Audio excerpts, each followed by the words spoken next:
Hello everyone, Shrimati मोहरी देवी Tapadia girls college के इस यूट्यूब चैनल में आपका स्वागत है। आज हम केमिस्ट्री क्लास में जो टॉपिक आपके डिस्कस करेंगे वो आपके है correlation between effective magnetic moment and spin only magnetic moment. आज का जो वीडियो है, इस वीडियो के अंदर एक तो आपका प्रभावी चुंबकीय आघूर्ण और दूसरा आपका केवल स्पिन मैग्नेटिक मूवमेंट या कह दें चुंबकीय आघूर्ण, चक्रण चुंबकीय आघूर्ण है, इसके बीच में जो संबंध है अपन उसके बारे में आज के वीडियो में बात करेंगे। देखिए, अगर बात की जाए इफेक्टिव मैग्नेटिक मूवमेंट और इनमें, तो यहाँ पर एक जो इनमें कॉमन शब्द आपको जो ध्यान में देखने को मिलेगा कि दोनों ही मैग्नेटिक मूवमेंट है, कि अपन यहाँ पर इसको संवेग के रूप में ले सकते हैं या फिर कह दें कि भी इनमें चुंबकीय गुण हैं वो प्रदर्शित किए जाते हैं। तो यहाँ पर सामान्यतः ऐसे पदार्थों के लिए बात की गई है जिनमें आपको चुंबकीय गुण देखने को मिलते हैं, या फिर यूँ कह दें कि अनुचुंबकीय पदार्थों के लिए ये चीज़ है वो बात की जाती है। साथ में यहाँ पर इस वीडियो के अंदर जो अपन आपके संक्रमण श्रेणी है उससे रिलेटेड बात करेंगे, और फिर इसमें बात करेंगे कि भी इनमें चुंबकीय आघूर्ण किस तरह से उपस्थित होता है, कि कक्षीय चुंबकीय आघूर्ण होगा या फिर चक्रीय चुंबकीय आघूर्ण होगा, कौन किस तरह से व्यवस्थित होगा, उसके बारे में है अपन आज की वीडियो में बात करेंगे। तो स्टार्ट करते हैं आज का वीडियो।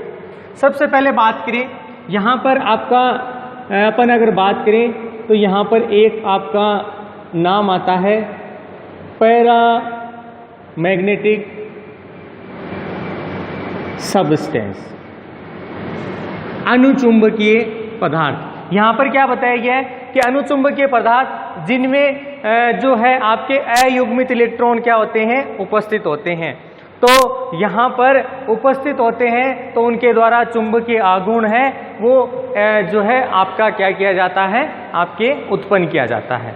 यहाँ पर अपन क्या कह सकते हैं कि ये जो पैरामैग्नेटिक पदार्थ है इनमें क्या उत्पन्न किया जा रहा है, चुंबकीय जो आघूर्ण है वो उपस्थित होता है या उत्पन्न किया जाता है। और किसकी वजह से होगा, तो उपस्थित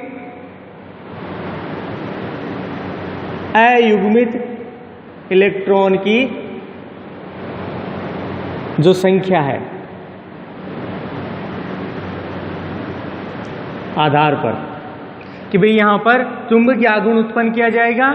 क्योंकि इनमें क्या उपस्थित है, आपके अयुग्मित इलेक्ट्रॉन की संख्या, तो उसके आधार पर क्या किया जाता है, चुंबकीय आघूर्ण बताया जाता है। सामान्यतः चुंबकीय आघूर्ण आपको जो है इसमें दो प्रकार से देखने को मिलेगा। एक तो अपन यहाँ पर अगर आपने अपना प्रीवियस वीडियो देखा है तो अपने इलेक्ट्रॉन की गतियों की बात की थी। तो इलेक्ट्रॉन की जब गतियों की बात की थी तो वहाँ पर कहा था कि इलेक्ट्रॉन सामान्यतः दो तरह की गति दिखाता है। एक तो वो है जो किसी कक्ष में उपस्थित होता है तब वो अपनी गति दिखाता है। इसके अलावा वो अपने अक्ष पे भी क्या करता है, अपने चक्रण गति है वो प्रदर्शित करता है। तो यहाँ पर दो तरह की, एक तो कक्षीय गति और दूसरी इसमें चक्रण गति। इन दोनों गतियों की वजह से जो आपको क्या देखने को मिलेगा कि कोई भी पदार्थ है उसमें चुंबकीय आघूर्ण जो है अयुग्मित इलेक्ट्रॉन की उपस्थिति से क्या किया जाता है, प्रदर्शित किया जाता है।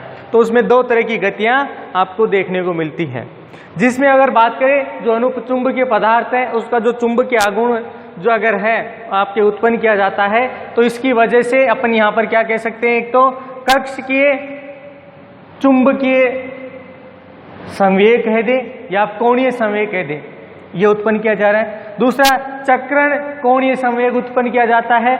तो यहाँ पर ओवरऑल अपन यहाँ पर क्या कह सकते हैं कि सामान्यतः जो आपके कक्ष में आपके गति हो रही है और आपके इलेक्ट्रॉन का जो चक्रण हो रहा है उसकी वजह से इनके द्वारा क्या उत्पन्न किया जाता है, कोणीय संवेग उत्पन्न किया जाता है।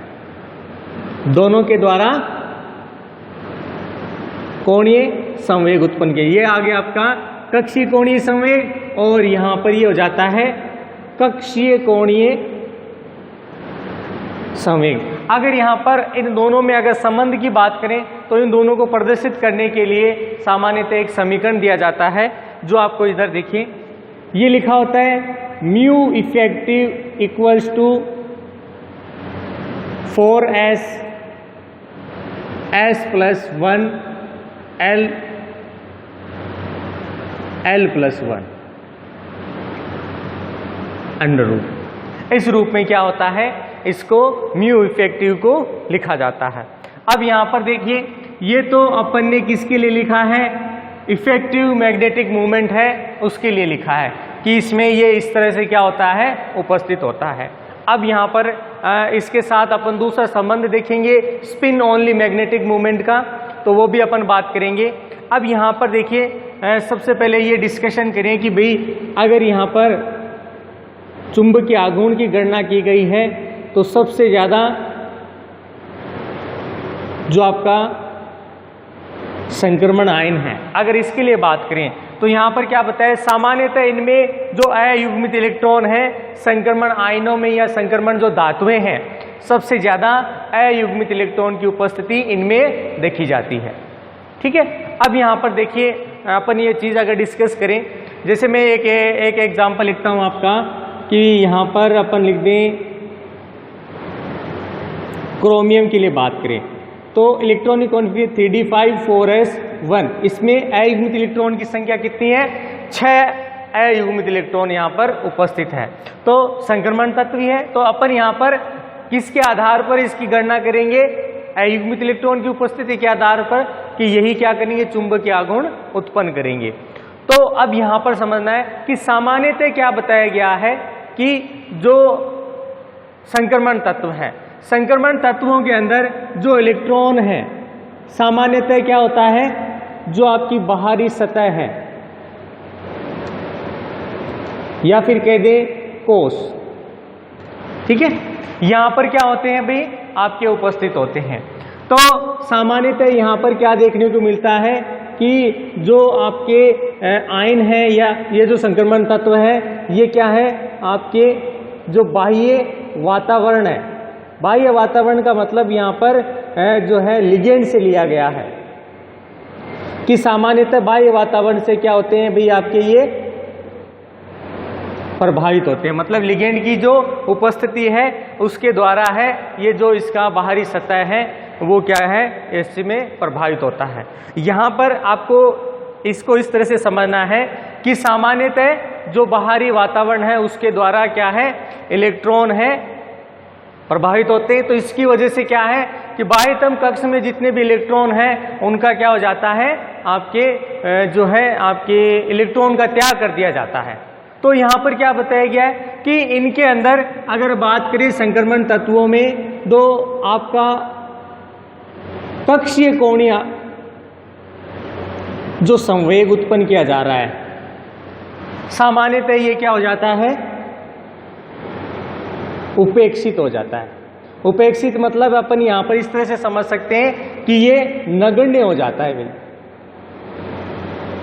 ये क्या हो जाता है भाई, आपका नगण्य हो जाता है। अब इसके पीछे का रीजन सुनना है कि सामान्यतः जब इनमें ऊर्जा दी जाती है तो सबसे पहले क्या है कि इनमें भी जो आपके जो शुरुआती एस ब्लॉक एलिमेंट्स की तरह ही गुण पाए जाते हैं, इलेक्ट्रॉन त्यागने की और धनायन बनाने की प्रवृत्ति इनमें सबसे ज़्यादा होती है। तो इनमें जो कक्षीय गति आपकी जो संभव हो रही थी, अब वो क्या हो जाती है, नगण्य हो जाती है। तो इसके द्वारा उत्पन्न कक्षीय कोणीय संवेग भी क्या हो जाता है, लगभग नगण्य हो जाता है। और साथ में यहाँ पर बात करें तो अपन ने अभी बात की कि इन दोनों की वजह से आपका चुंबकीय आघूर्ण उत्पन्न हो रहा है भाई, ये दो गतियां हो रही हैं तभी आपका क्या है, चुंबकीय आघूर्ण बन रहा है। तो यहाँ पर आप क्या देखोगे कि ये लगभग नगण्य हो जाती है। तो यहाँ पर क्या कह सकते हैं कि जो चक्र कोणीय संवेग है सामान्यतः कक्षीय कोणीय से जो संवेग उत्पन्न किया जा रहा है उसकी तुलना में आपका अधिक हो जाता है, ये सामान्यतः कम हो जाएगा और ये आपका ज़्यादा हो जाएगा। इसको अपन ने नगण्य मान लिया। तो ओवरऑल क्या बताया गया है कि किसी भी जो अनुचुंबकीय पदार्थ है, खासकर अगर वो संक्रमण तत्व है, तो उसके लिए क्या कहा जाता है कि उसके अंदर जो उत्पन्न आपका चुंबकीय आघूर्ण होगा वो चक्रण कोणीय संवेग या चक्रण गति के कारण क्या है, इसमें जो है आपका कोणीय संवेग उत्पन्न किया जाता है। तो यहाँ पर अगर इसको अपन एक्सप्लेन करें तो यहाँ पर ये जो मान है सामान्यतः ये मान अपन इसको इस तरह से लिख सकते हैं। अभी जो अपन ने ये समीकरण ऊपर लिखा है, इस समीकरण को अपन इस तरह से लिख सकते हैं कि mu effective equals to mu spin. भाई इसके द्वारा ही उत्पन्न हो रहा है, सिर्फ ये तो दोनों का मान था, तो लगभग इक्वल लिख सकते हैं। इक्वल्स टू क्या देखने को, √4s, आगे क्या लिख सकते हैं, s+1, ये लिख दिया। अब इसको सामान्यतः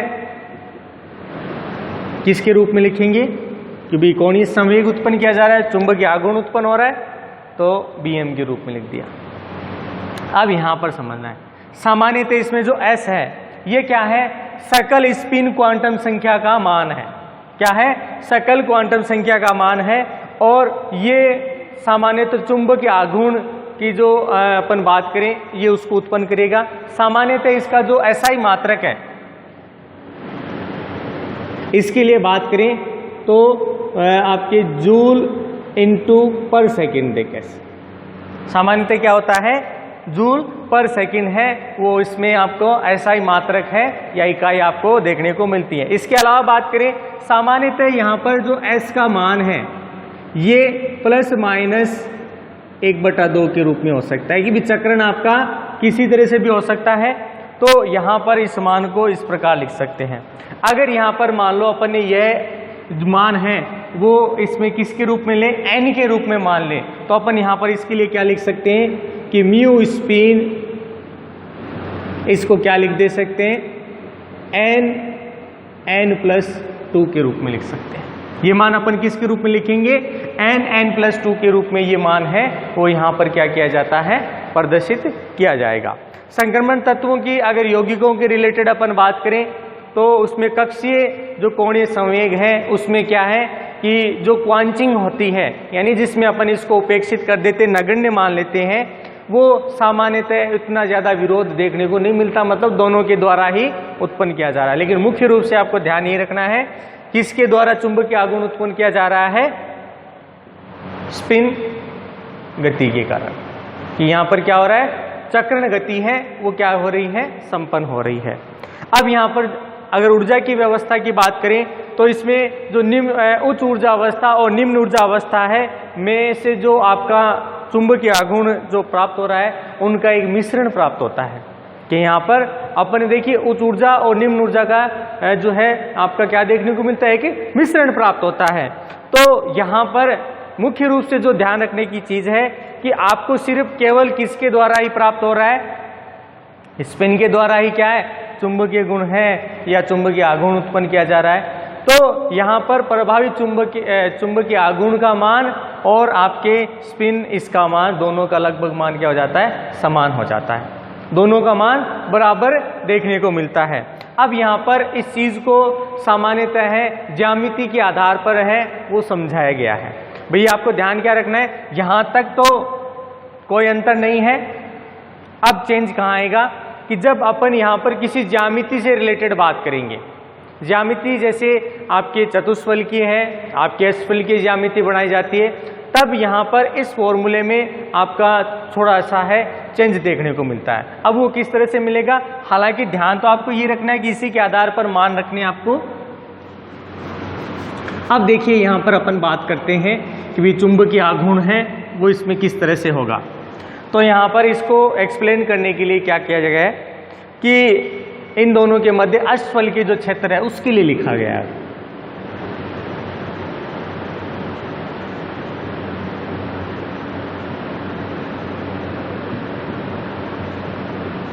ये चीज अपन किसके लिए, अष्टफलकीय क्षेत्र के लिए देखते हैं।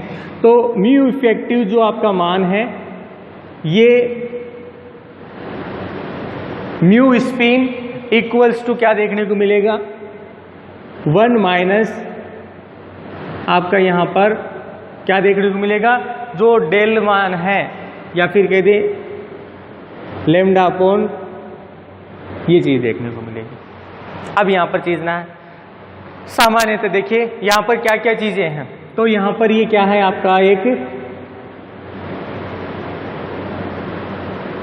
कांस्टेंट वैल्यू है, यहाँ पर ये क्या है, कांस्टेंट वैल्यू है, जो कि आयन आपके है उसके साथ जो लिगेंड आपका जुड़ा हुआ है कि भी किस तरह का है, उसकी स्पेक्ट्रोस्कोपिक निम्नतम अवस्था है उस पर निर्भर करता है। जो अल्फा मान है कांस्टेंट वैल्यू है, जो आयन आपके साथ उपस्थित है उसके साथ जो लिगेंड है वो जो है स्पेक्ट्रोस्कोपिक निम्नतम अवस्था में होता है, उस पर निर्भर करता है। मतलब यहाँ पर लिगेंड जैसे मान लो प्रबल क्षेत्र जुड़ा हुआ है तो आपके निम्नतम ऊर्जा स्तर में होगा, तो ये इसको एक्सप्लेन करता है। सामान्यतः बात करें फिर डी क्या है, सामान्यतः उच्च ऊर्जा और निम्न ऊर्जा का जो कक्षक है उनके बीच का अंतराल है। क्या है, निम्न ऊर्जा और उच्च ऊर्जा कक्षक है उनके बीच का क्या हो गया, अंतराल है। इसके अलावा बात करें तो लेमडा यहाँ पर सामान्यतः जो आपका चक्रीय कक्षीय कोणीय संवेग है उसका नियतांक कहलाता है। मतलब आपने यहाँ पर किसको काम में लिया था, चक्रीय गति, तो उसका एक नियतांक मान है, ये सामान्यतः प्राप्त होता है। अगर यही चीज अपन किसके लिए डिस्कस करें, यही चीज अपन है चतुष्फलकीय क्षेत्र के लिए ज्ञात करें,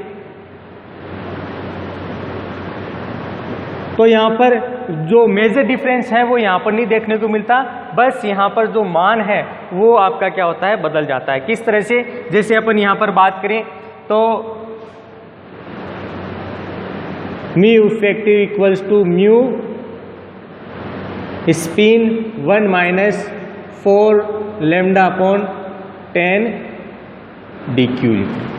यहाँ पर क्या लिख देंगे, ये मान लिख देंगे। सामान्यतः ये आपका चतुष्फलकीय रूप से जब लिखा जाता है तो उसमें चुंबकीय आघूर्ण है उसके लिए मान लिखा जाएगा। अब यहाँ पर देखिए एक चीज़ बात करें कि भाई दोनों के अंदर अंतर पता चल गया कि भाई दोनों के मान ये जो अपन लिख रहे हैं लगभग एक से, यहाँ इसके आधार पर अपन इनमें अलग अलग चीज़ों की मान की गणना कर सकते हैं। इसकी गणना कर सकते हैं, इसको यहाँ पर रखिए कि भाई अपन ने इसके बटे में लेकर स्पिन की वैल्यू निकाल सकते हैं, रिफ्रैक्टिव वैल्यू तो निकल ही रही है। अब यहाँ पर चीज़ समझनी है कि सामान्यतः अगर किसी एक एलिमेंट के लिए बात करें तो यहाँ पर जो दृश्य क्षेत्र है उससे रिलेटेड जो मान है वो ज़्यादातर आपको इसमें देखने को मिलेगी कि यहाँ पर इससे रिलेटेड जो लेमडा का मान है वो आपको देखने को मिलेगा। ठीक है, अब यहाँ पर इस प्रयोग की ज़रूरत क्या हुई कि भाई यहाँ पर अपन ये जो संबंध दिखाया है इसके आधार पर अपन क्या क्या चीज़ें हैं वो बता सकते हैं, तो उसका एक्सप्लेनेशन है वो यहाँ पर किया गया है। तो यहाँ पर देखिए इसके आधार पर क्या बता सकते हैं, एक तो जो आपकी यौगिक है या जो आयन है उस आयन की जो आयतन प्रवृत्ति है इसका क्या कर सकते हैं, निर्धारण कर सकते हैं। किसमें, किसी आयन के अंदर। दूसरा, यहां पर मान लो अपन ने कोई नमूना लिया है तो नमूने के अंदर अपन चुंबकीय क्षेत्र है उसकी उपस्थिति और अनुपस्थिति को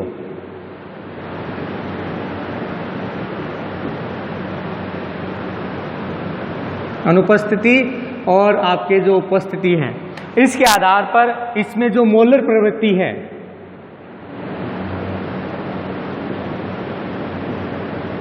इसका निर्धारण कर सकते हैं और साथ में इसका जो चुंबकीय आघूर्ण है उसके भी बारे में अपन बता सकते हैं। भाई जब मान लो अनुपस्थित है तो चुंबकीय आघूर्ण क्या होगा, 0 हो जाएगा। जब उपस्थित होगा तो चुंबकीय आघूर्ण कुछ ना कुछ होगा, तो यहाँ पर इसको बता सकते हैं। साथ में क्या है कि इसके द्वारा है जो आपके चुंबकत्व है उसको बताया जा सकता है, और साथ में यहाँ पर जो अयुग्मित इलेक्ट्रॉन की संख्या है